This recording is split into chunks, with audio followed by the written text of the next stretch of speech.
نحمدہ و نصلی علی رسولہ الکریم اما بعد فاعوذ باللہ من الشیطان الرجیم بسم اللہ الرحمن الرحیم وآتینا عیسی ابن مریم البینات وأیدناہ بروح القدس صدق اللہ العظیم۔ شروع اللہ کے نام سے کہ جو بڑا مہربان نہایت رحم فرمانے والا ہے۔ سامعین محترم، یہ ہمارے دین کی یہ خوبی ہے، دین اسلام کی یہ خوبی ہے کہ اس کے اندر رواداری اور اعتدال کو رکھا گیا اور تمام انبیاء علیہم السلام کے احترام کا حکم دیا گیا۔ بحیثیت مسلمان ہم تمام انبیاء اور رسولوں کا احترام کرتے ہیں۔ قرآن کی آیت ہے کل آمن باللہ و ملائکتہ و کتبہ و رسلہ، تمام آسمانی کتابوں پر اور تمام رسولوں پر ہم ایمان لاتے ہیں۔ ایک بھی نبی کا انکار کر کے مسلمان ایک آدمی نہیں رہ سکتا۔ تمام انبیاء پر، آدم علیہ السلام سے لے کے محمد الرسول اللہ صلی اللہ علیہ وسلم تک تمام انبیاء پر ایمان لانا جو ہے وہ ضروری ہے، اور ہر نبی کا نام عزت اور احترام سے لینا بھی ضروری ہے، ان کی عزت اور احترام بھی ضروری ہے۔ یہی وجہ ہے کہ ہم ہر نبی کے ساتھ علیہ السلام کا لفظ جو ہے وہ کہتے ہیں، ان پر سلامتی ہو، پیس بی اپان ہم۔ یہ ایک ادب و احترام کا ایک انداز ہے۔ بلکہ جتنے بھی دوسرے مذاہب ہیں ان کے خداؤں کو برا بلا کہنا، گالی دینا، یہ ہمارے مذہب کے اندر ممنوع ہے۔ لا تسبوا الذین یدعون من دون اللہ فیسبوا اللہ عدوا بغیر علم۔ تو اس سے آپ اندازہ لگا سکتے ہیں کہ ہمارے دین کے اندر کتنا اعتدال اور رواداری کو جو ہے وہ رکھا گیا۔ عیسیٰ علیہ السلام، آج کا درس ان کے تذکرے سے متعلق ہے، ان کی سیرت سے متعلق ہے۔ وہ بہت ہی عالی شان ان کا مقام اور مرتبہ ہے۔ سیکنڈ لاسٹ پرافٹ تھے، نبی اکرم صلی اللہ علیہ وسلم سے پہلے نبی ہیں، ان کے بعد اور نبی اکرم صلی اللہ علیہ وسلم کے درمیان کوئی نبی نہیں آیا، اور ان کا ذکر قرآن مجید کے اندر تقریباً 25 مرتبہ جو ہے وہ آیا ہے۔ اور صرف یہ نہیں کہ وہ نبی تھے اور رسول تھے، بلکہ قرآن ان کا شمار اولو العزم رسولوں میں کرتا ہے۔ 5 انبیاء کو اولو العزم رسول جو ہے وہ کہا گیا، mighty messengers, the 5 messengers who are called اولو العزم مائٹی میسنجرز۔ اپنی زبان کے اندر ہم کہہ سکتے ہیں ٹاپ 5 جو انبیاء ہیں، ہمارے آقا رسول اللہ صلی اللہ علیہ وسلم ہیں، عیسیٰ علیہ السلام ہیں، ابراہیم علیہ السلام ہیں، موسیٰ علیہ السلام ہیں، اور نوح علیہ السلام ہیں۔ یہ ایک ایکسکلوزیو گروپ آف میسنجر ہے جس کو اولو العزم رسول جو ہے وہ کہا گیا۔ تو عیسیٰ علیہ السلام ان کا شمار ان اولو العزم رسولوں میں سے ہوتا ہے۔ بلکہ قرآن مجید کے اندر عیسیٰ علیہ السلام کی والدہ مریم پر علیہ السلام پر ایک سورت ہے، سورہ مریم، جس کے اندر ان کا ذکر بھی بڑے ادب اور احترام کے ساتھ جو ہے وہ کیا گیا، اور قرآن ان کا ذکر ایک عظیم ماں کے طور پر بھی کرتا ہے۔ قرآن مجید کے اندر 3 عظیم ماؤں کا ذکر ہے، the 3 great mothers mentioned in the قرآن۔ ان میں سے ایک ام عیسیٰ مریم علیہ السلام ہیں، ام موسیٰ ان کا تذکرہ جو ہے وہ ہے، اور ہاجرہ ام اسماعیل ان کا تذکرہ ہے کہ یہ عظیم مائیں تھیں اور کس طرح انہوں نے لونگ اور کیئرنگ کی ایک مثال جو ہے وہ قائم کی۔ اور اس سے یہ بھی معلوم ہوتا ہے کہ ایک ماں کا کیا مقام اور مرتبہ ہے۔ اور پھر نبی اکرم صلی اللہ علیہ وسلم کی نسبت عیسیٰ علیہ السلام کے حوالے سے جو احادیث کے اندر ملتی ہے، آپ صلی اللہ علیہ وسلم فرماتے ہیں انا اولی الناس بعیسی ابن مریم فی الدنیا والآخرہ لیس بینی و بینہ نبیہ، کہ میں تمام لوگوں میں عیسیٰ علیہ السلام کے سب سے قریب ہوں، کہ ان کے اور میرے درمیان کوئی نبی نہیں ہے۔ اور پھر ایک وفد آتا ہے ایک بشپ کی قیادت میں نبی اکرم صلی اللہ علیہ وسلم سے، اور ڈائلاگ کرتا ہے، کچھ باتوں پر دلائل کا ایکسچینج ہے وہ کی جاتے ہیں۔ تو آپ صلی اللہ علیہ وسلم کس طرح ان کی مہمان نوازی کرتے ہیں، مسجد نبوی کے اندر ٹھہراتے ہیں، اور پھر ان کی کھانے کے ساتھ تواضع جو ہے وہ کی جاتی ہے۔ تو یہ ساری مثالیں ہمیں احادیث کے اندر جو ہے وہ ملتی ہیں۔ یہ حقائق اگر ہم آپ آج کسی غیر مسلم دوست کو بتائیں، کسی اپنے کرسچین فرینڈ کو بتائیں، تو یعنی لوگ حیران ہوں گے کہ یہ چیزیں قرآن کے اندر موجود ہیں، اور یہ نبی اکرم صلی اللہ علیہ وسلم کی سیرت کے اندر یہ بھی مثالیں جو ہے وہ موجود ہیں۔ تو عیسیٰ علیہ السلام اللہ کے نبی تھے، اور انہوں نے ہمارے آقا رسول اللہ صلی اللہ علیہ وسلم کی خوشخبری بھی جو ہے وہ دی، وَإِذْ قَالَ عِيسَى ابْنُ مَرْيَمَ يَا بَنِي إِسْرَائِيلَ إِنِّي رَسُولُ اللَّهِ إِلَيْكُمْ مُصَدِّقًا لِمَا بَيْنَ يَدَيَّ مِنَ التَّوْرَاةِ وَمُبَشِّرًا بِرَسُولٍ يَأْتِي مِن بَعْدِي اسْمُهُ أَحْمَدُ۔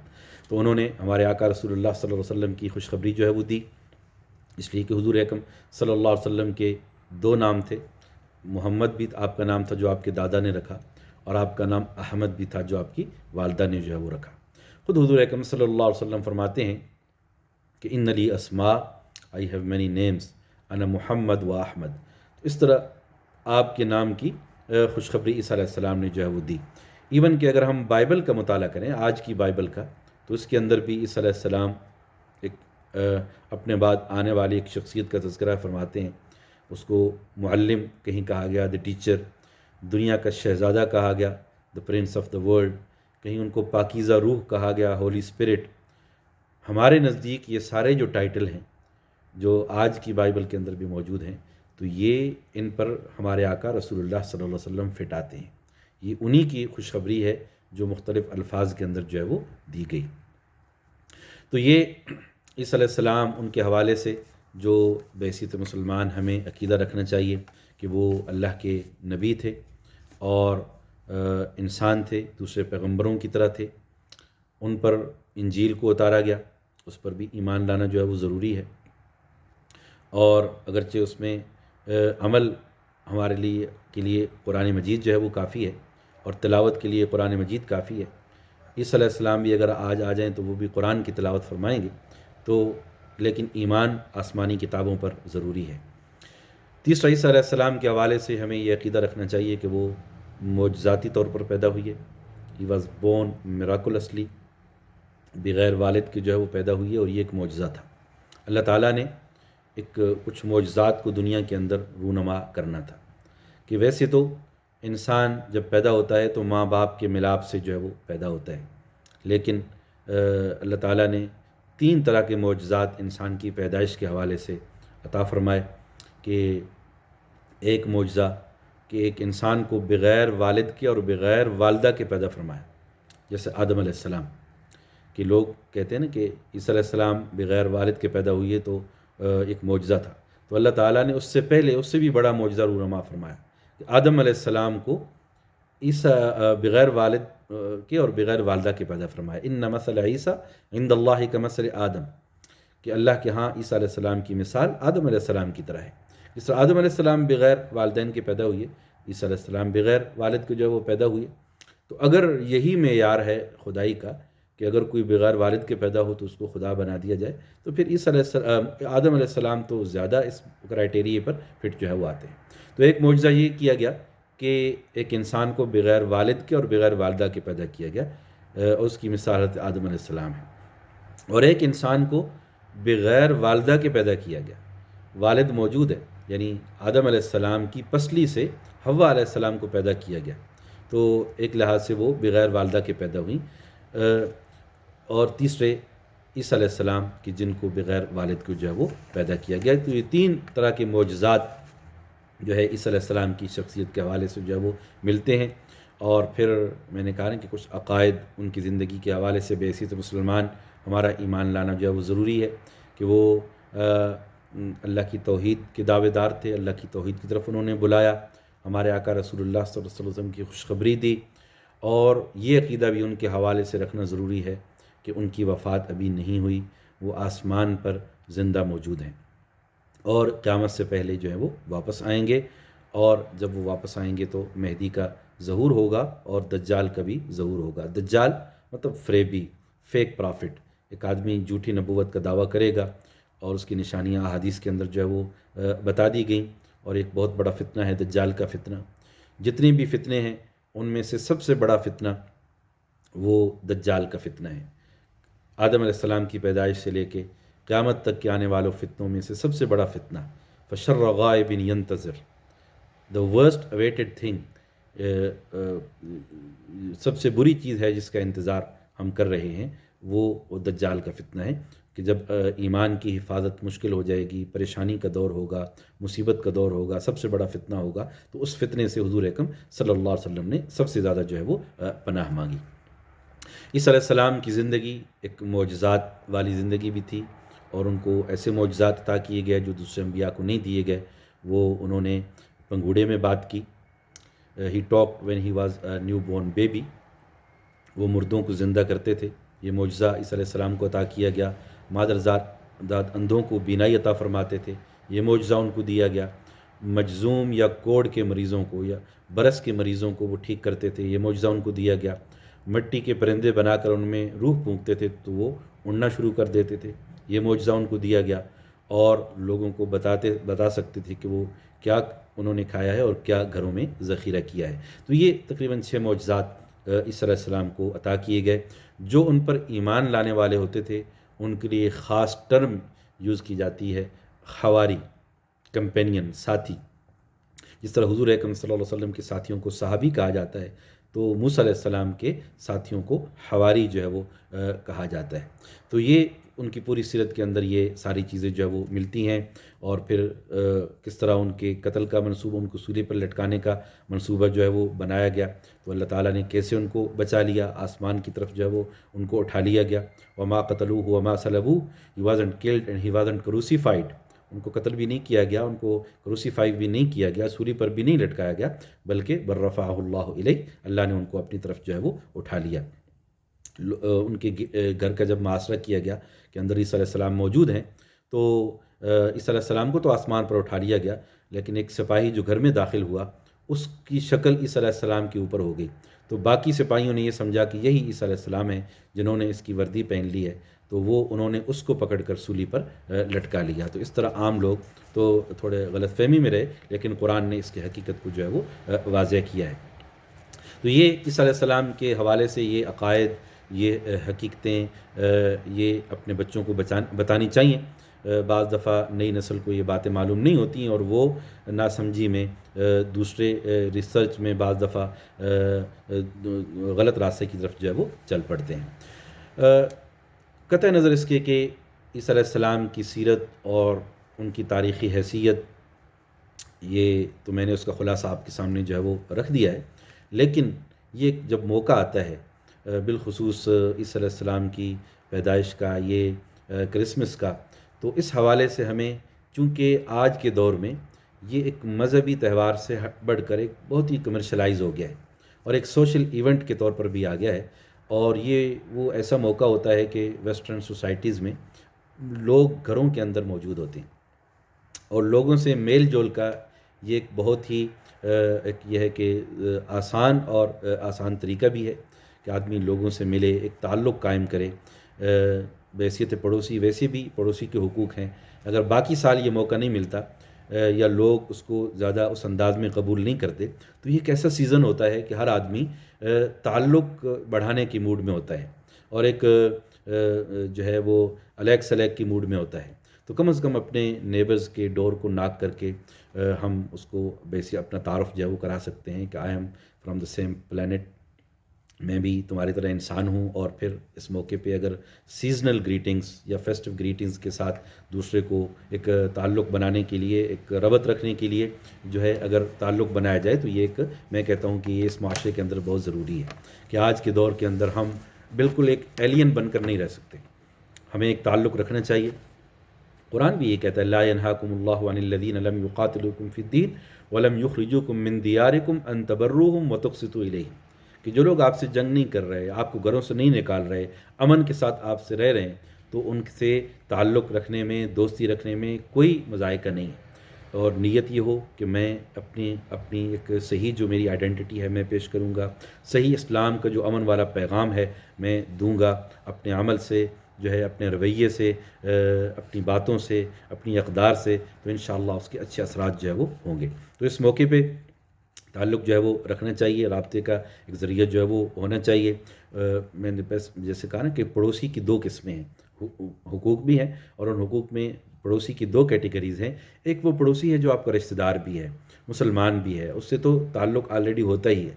لیکن ایک تعلق ایک پڑوسی جس کا ذکر قرآن کے اندر ہے، والصاحب بالجنب، ایک اجنبی پڑوسی جس کا آپ سے بظاہر کوئی رشتہ نہیں، کوئی تعلق نہیں، تو اس پڑوسی کے ساتھ تعلق بھی رکھنا جو ہے وہ ضروری ہے.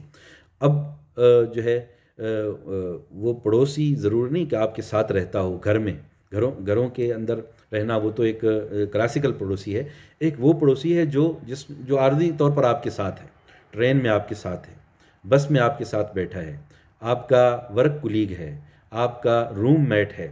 تو یہ پڑوسی کی جتنی بھی ڈیفینیشنز ہیں وہ ساری اس پر بھی پوری آتی ہیں. یہ ایک الگ بات ہے کہ ایک عارضی پڑوسی ہے، ہو سکتا ہے 10 منٹ کے لیے آپ کا پڑوسی بنے، آپ کا ساتھی بنے، لیکن بہرحال وہ آپ سے ایک تاثر لیتا ہے، اپنے ذہن کے اندر آپ کا ایک امیج بناتا ہے. اور یہ دور ایسا ہے کہ لوگ قرآن نہیں پڑھتے، کتابیں نہیں پڑھتے، وہ اس لیے کہ وہ لوگوں کے پاس وقت ہی نہیں، وہ ہمیں دیکھتے ہیں بحیثیت مسلمان میں کیسا بیہیو کر رہا ہوں، تو میرا رویہ کیسا ہے، میری ڈیلنگز کیسی ہیں، میرے اندر آنیسٹی کتنی ہے، دیانتداری کتنی ہے، کیا میں جو بات کہتا ہوں وہ کرتا بھی ہوں کہ نہیں. تو یہ ساری چیزیں کہ we are being watched, we are being observed, ہمیں اس حقیقت کو سامنے رکھ کر ایک تعلق جو ہے وہ رکھنا چاہیے، میل جول رکھنا چاہیے، رابطہ رکھنا چاہیے، تعلق رکھنا چاہیے. ہر سوسائٹی میں معتدل افراد ہوتے ہیں، اچھے لوگ ہوتے ہیں، اور انسانی ادب و احترام وَلَقَدْ كَرَّمْنَا بَنِي آدم، اس بنیاد پر ہمیں ایک تعلق بنانا چاہیے. کسی ہوم لیس پرسن کو دیکھیں تو بحیثیت انسان ہمارے اندر فیلنگ ہونی چاہیے کہ اس کی مدد کریں. کوئی جینون بندہ مصیبت کے اندر ہے، پریشانی کے اندر ہے، اس کی مدد کر دینا. کوئی معذور پڑوسی ہے، مجبور پڑوسی ہے، اس کی مدد کر دینا. راستے کے اندر کوئی تکلیف دہ چیز پڑی ہے، اس کی جو ہے وہ مدد کر دینا. کسی کو مدد کی ضرورت ہے، اس کی مدد کر دینا. یہ انسانی اقدار ہیں. وَلَقَدْ كَرَّمْنَا بَنِي آدم، قرآن کے اندر ان کا حکم دیا گیا. بحیثیت مسلمان ہمیں ان چیزوں کا اہتمام کرنا جو ہے وہ چاہیے. صدقہ و خیرات، زکوٰۃ، مقامی لوگوں سطح پر اگر ہمیں کوئی اہل آدمی مل جائے تو اس کو دینا چاہیے. بلکہ بعض علماء تو یہ لکھتے ہیں کہ اگر مقامی طور پر کوئی اہل زکوٰۃ کا مستحق موجود ہے تو آپ دور کو نہیں دے سکتے، پہلے اپنے مقامی ضرورت کو جو ہے وہ پورا کریں. تو یہ نبی اکرم صلی اللہ علیہ وسلم نے فرمایا تحادو تحابو، کہ ایک دوسرے کو تحائف کا تبادلہ کرو، اس سے محبت پیدا ہوتی ہے، تعلق پیدا ہوتا ہے. تو وقتاً فوقتاً اس کا اہتمام بھی کرنا چاہیے. عید الاضحیٰ کے موقع پہ اسلام ٹیسٹر ڈے کے نام پہ ہم قربانی کا گوشت جو کوئی ڈش بنا کر اپنے پڑوسی کو دے سکتے ہیں. مسجد اوپن ڈے کے نام پر لوگوں کو مسجد کے اندر انوائٹ کر سکتے ہیں، ان کو اپنی جو ہے اقدار کے بارے میں ہم بتا سکتے ہیں، اپنی تعلیمات کے بارے میں جو ہے وہ بتا سکتے ہیں. اور جب بھی ہم کوئی کام کریں تو ایک چیز ہمیں ذہن کے اندر رکھنی چاہیے کہ we are living in this country as a minority, کہ ہمارا جو اسٹیٹس ہے وہ ایز اے مائنارٹی ہے، ہم بہت کم تعداد کے اندر ہیں. لیکن بعض دفعہ ہمارے رویہ یا ہمارے مطالبات وہ ایسے ہوتے ہیں کہ جیسے ہم میجارٹی کے اندر ہیں، جس سے وہ دعوت میں وہ حکمت بھی نہیں رہتی، وہ وزڈم باقی نہیں رہتا. تو یہ سارے حقائق ہمیں اپنے ذہن کے اندر جو رکھنی چاہیے، اور اس کے مطابق حکمت کے ساتھ ادعو الی سبیل ربک بالحکمت والموعظۃ الحسنہ، اپنے رب کی دین کی طرف دعوت دو حکمت کے ساتھ اور اچھی نصیحت کے ساتھ. اور ادفع باللتی ہی احسن، جب بھی کوئی برائی دیکھو تو اس کا مقابلہ پازیٹیولی کرو، اچھے طریقے سے کرو. ادفع باللتی ہی احسن. دیکھیں نا، کوئی اگر غیر مسلم ہم سے پوچھتا ہے کہ اسلام کی کیا تعلیمات ہیں، ہم بتا سکتے ہیں کہ ہمارا قرآن مجید اگر آپ اوپن کریں تو سب سے پہلے اس کا آغاز بسم اللہ الرحمن الرحیم سے ہوتا ہے، اللہ کی رحمت سے جو ہے وہ ہوتا ہے. اسلام کی جو خوبیاں ہیں، محاسن ہیں، ان کو جو ہے وہ بیان کیا جائے. الدین النصیحہ، دین خیرخواہی کا نام ہے کہ ہر ایک کے ساتھ جو ہے وہ خیرخواہی کرے. اختلاف رائے ہر معاشرے کے اندر ہوتا ہے، اور اس کو ایک خاص انداز کے اندر جو ہے وہ رکھنا چاہیے. اس کو جو ہے ہمیشہ لڑائی جھگڑے کا، ٹاکرے کا جو ہے وہ ذریعہ نہ بنایا جائے. ہو سکتا ہے کہ آپ آرگومنٹ جیت جائیں، لیکن آپ دوسرے لوگوں کے دلوں کو، دوسرے آدمی کے دل کو جو ہے وہ لوز کر دیں گے، اس کی ہمدردی کو جو ہے وہ لوز کر دیں گے. تو یہ چیز ہے کہ ہمیں بھی عیسیٰ علیہ السلام کی سیرت کے حوالے سے جو رہنمائی ملتی ہے اس پر خود بھی عمل کیا جائے، اپنی نئی نسل کو بھی جو ہے وہ بتایا جائے. اور جیسے میں نے شروع کے اندر ذکر کیا کہ عیسیٰ علیہ السلام کا خاندان بہت ہی نوبل فیملی تھی، اور قرآن نے بہت ہی ایکسکلوزیو انداز کے اندر اس کو جو ہے وہ بیان کیا ہے. عیسیٰ علیہ السلام کی سیرت کا اگر ہم مطالعہ کرنا چاہتے ہیں تو اس کے ساتھ ساتھ ان کی والدہ مریم علیہ السلام کی سیرت کو پڑھنا ضروری ہے. وہ خاندانی بیک گراؤنڈ جانیں جس کے اندر قرآن کے اندر جس کو جو ہے وہ بیان کیا گیا، سورہ آل عمران کے اندر جو ہے وہ بیان کیا گیا، سورہ مریم کے اندر جو ہے وہ بیان کیا گیا. اور پھر کس طرح جو ہے وہ انہوں نے اپنی بچے کی تربیت کی، اور کس طرح پھر عیسیٰ علیہ السلام نے بڑے ہو کر جو ہے اللہ کی توحید کی طرف لوگوں کو جو ہے وہ بلایا، اور پھر کس طرح اب قیامت سے پہلے کس طرح وہ جو ہے وہ واپس آئیں گے، اور کس طرح امام مہدی کا جو ہے وہ ظہور ہوگا، اور کس طرح جو ہے وہ دوبارہ جو ہے وہ ایک امن اور آتشی گہوارہ جو ہے یہ دنیا جو وہ بنے گی، اور پھر کس طرح ان کا انتقال ہوگا، کس طرح وہ دفن ہوں گے، جن کی دفن ہونے کی جگہ مدینہ منورہ میں روضہ رسول کے پاس آج بھی جو ہے موجود ہے کہ وہاں پر انہوں نے جو ہے وہ دفن ہونا ہے، اور پھر ان کی وفات کے کچھ عرصے بعد قیامت کا جو ہے وہ ظہور ہوگا۔ تو یہ جتنے بھی مراحل ہیں اس کو میں نے سمرائز کیا ہے، اگرچہ ان کی ڈیٹیل کے اندر بہت ساری باتیں آتی ہیں، لیکن ایک کامن مین کو، عام آدمی کو جب یکدم بہت ساری چیزیں پتہ چلتی ہیں تو وہ کنفیوز ہو جاتا ہے۔ تو میں نے جتنا ایزیلی پاسبل ہو سکتا تھا، جتنا آسانی سے ہو سکتا تھا، ان کو جو ہے وہ آپ کے سامنے جو ہے وہ بیان کیا ہے۔ دوبارہ ان کا خلاصہ آپ کے سامنے جو بیان کر دیتا ہوں کہ عیسیٰ علیہ السلام اللہ کے نبی تھے، اور دوسرے پیغمبروں کی طرح ایک پیغمبر تھے۔ ان پر انجیل کو جو ہے وہ اتارا گیا، جس پر ایمان لانا جو ہے وہ ضروری ہے، اور جو ہے اگرچہ ہماری تلاوت کے لیے اور عمل کے لیے قرآن مجید کافی ہے۔ عیسیٰ علیہ السلام کے معجزات، خود ان کا پیدا ہونا ایک معجزہ تھا، پھر ان کی ذات کے حوالے سے جو معجزات میں نے آپ کے سامنے جو ہے وہ بیان کیے کہ 6 معجزات ان کو جو ہے وہ عطا کیے گئے، پھر ان کی جو ٹیچنگز ہیں، تعلیمات ہیں، توحید کی طرف دعوت، اور جو ہے وہ، اور پھر کس طرح انہوں نے نبی اکرم صلی اللہ علیہ وسلم کے آنے کی خوشخبری دی، اور پھر یہ حقیقت اور یہ بھی ہمارے ایمان کا حصہ ہے کہ ان کی وفات نہیں ہوئی، آسمان پر موجود ہیں، قیامت سے پہلے واپس آئیں گے، اور جب واپس آئیں گے تو امام مہدی کا ظہور ہوگا، اور اس وقت دجال کا ظہور ہوگا، اور دجال کا وہ مقابلہ جو ہے وہ کریں گے۔ اب دجال، جیسے میں نے کہا کہ وہ فیک پرافٹ کا نام ہے، ایک آنکھ ہوگی، اور جو ہے وہ اس کے جھوٹے معجزات بھی ہوں گے۔ نبی اکرم صلی اللہ علیہ وسلم نے فرمایا کہ وہ لوگوں کو اپنی جنت اور جہنم بھی دکھائے گا، لیکن حقیقت یہ ہوگی کہ اس کی جنت اصل میں جہنم ہوگی، اور اس کی جہنم اصل میں جو ہے وہ جنت ہوگی۔ اور پھر امام مہدی، ان کا آنا، اور پھر جو ہے وہ عیسیٰ علیہ السلام کے ہاتھوں دجال کا شکست ہونا، اور پھر یہ ساری تفصیلات ہمیں احادیث کے اندر جو ہے ملتی ہیں، اور پھر 40 سال تک ان کا حکمران رہنا، اور پھر اس دوران امن اور سکون کا ہونا، یہ ساری تفصیلات ہمیں جو ہے وہ ملتی ہیں، اور پھر جو ہے ہمیں یہ چیزیں اپنے آپ خود بھی سمجھنی چاہیے، اسٹڈی کرنا چاہیے، اور اپنے بچوں کو سمجھنا چاہیے۔ اور سب سے بڑھ کر جو میں نے درمیان میں بات کی کہ اس موقع کو ایک موقع سمجھا جائے، غنیمت سمجھا جائے، اپنے غیر مسلم پڑوسیوں سے رابطے کا، تعلق کا، اپنے ورک کولیگ سے تعلق کا، اور یہ بتانا چاہیے کہ ہمارے دین کے اندر بھی بہت کچھ ہے، اور بہت ساری چیزیں جو بیان کی گئیں، جیسے میں نے پہلے بھی کہا کہ اگر یہ حقیقتیں بتائی جائیں غیر مسلم کو، تو کرسچین دوست کو، تو وہ حیران ہوگا کہ اتنے زیادہ ادب اور احترام ہمارے مذہب کے اندر عیسیٰ علیہ السلام اور ان کی ماں مریم علیہ السلام کے بارے میں موجود ہے۔ اللہ رب العالمین مجھے بھی اور آپ کو بھی عمل کی توفیق عطا فرمائے۔ اقول قولی ھذا واستغفر اللہ لی ولکم فاستغفروہ انہ هو الغفور الرحیم۔